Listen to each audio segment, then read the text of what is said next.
Hello guys, welcome back to the channel. In today's video, I'm going to show you how we can add audio beat to match cut on InShot application. Alright guys, let's get into it. Here I have imported some clips to my InShot project, and here I have added my audio as well. This is my audio. Then we're going to add the audio bit to this audio. So first of all guys, we can click on this audio and we can scroll all the way to the right until we find the beat option. Okay, and we can play the audio. Then we can click on this plus button to add the audio beat.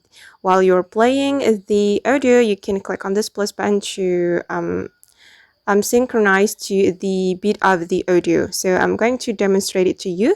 Just play the audio like this and click on this plus button.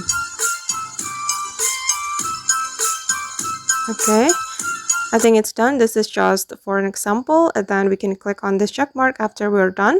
But if you are not satisfied with the result, you can click on this icon to clear all of the audio beat you have edited. And I'm just going to click on this check mark, and I'm going to match cut with the audio beat. So we can place the separator on the audio beat, and then you can click on split, click on delete, then click on split and delete, and wait guys, split, delete. Then you can do it one by one until the rest of your clips. Okay, and I think it's done. Then this is the result. Okay, alright guys, and that's how we can add audio beat to match cut on InShot application. I hope this tutorial will be useful for you. Thank you so much for watching, and see you in the next video.